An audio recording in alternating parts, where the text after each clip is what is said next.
Agora a gente vai para Brasília, porque o Tribunal Superior Eleitoral envia o caso da inelegibilidade de Jair Bolsonaro ao Tribunal de Contas da União, que pode estabelecer uma nova condenação e tirar o ex-presidente das eleições de 2030. Repórter Luciana Verdolim aqui conosco. Como é que funciona essa ação no TCU a partir de agora?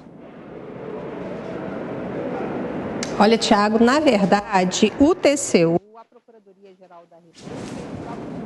Bom, já a Luciana complementa, trazendo essas informações, falando sobre esse processo agora que pode chegar ao Tribunal de Contas da União em relação a Jair Bolsonaro. Daqui a pouco a Luciana complementa as informações, mas a gente gira com os nossos comentaristas. Diogo Schepp, a gente já falou aqui, essa possibilidade da ampliação. Isso vai ainda demorar muito tempo ainda, outros processos podem ser destacados também, né? Mas em relação a 2030, aí seria uma perda política ainda maior.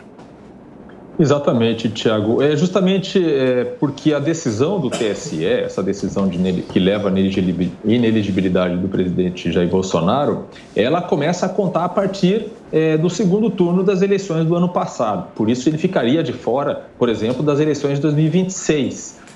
Mas poderia se candidatar depois. O período aí que ele fica fora do jogo político é de 8 anos. Agora, caso ele tenha uma condenação em outras instâncias, por exemplo, uma condenação no TCU, aí passa a contar a partir da decisão. E como o processo ainda nem chegou lá, ainda nem avançou, isso pode levar um tempo para acontecer. Então, por isso se faz esse cálculo, que se demorar um pouco para tomar essa decisão, para essa decisão acontecer, se é que ela vai acontecer no TCU, isso pode tirar até o presidente, até mesmo de uma disputa até 2030.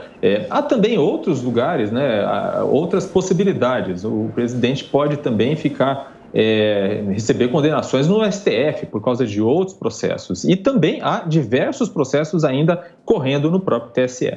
Bom, antes do Dávila e do Beraldo, a Luciana Verdolim conosco aqui, complementando as informações. Luciana.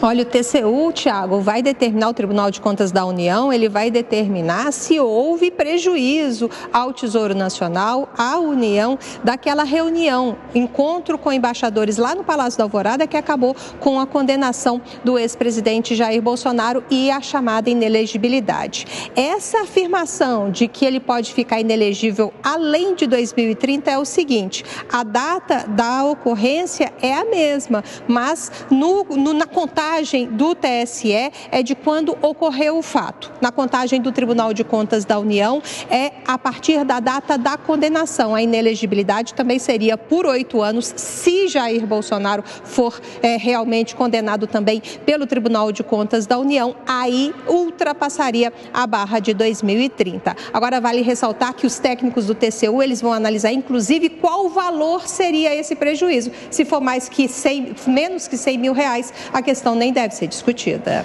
Tá certo. Luciana Verdolim de Brasília, até mais tarde. 30 segundinhos para cada um. Dávila, você. Olha, é importante o Brasil ter uma oposição combatente a esse governo. Esse governo que vem apoiando invasão de terra, quer melar a privatização da Eletrobras, prejudica o ambiente de negócio com suas políticas corporativistas. Esse é o papel emergencial que a oposição tem que fazer, atuar para segurar a insensatez do governo Lula. Beraldo. A gente tem que esperar para ver o que vai acontecer. O Brasil, ele sempre surpreende. É um país onde nem o passado é certo. A gente precisa lembrar que não faz muito tempo Lula estava preso por corrupção, inelegível, e de repente tudo mudou. Vamos ver o que acontece nesse cenário para as eleições de 2026.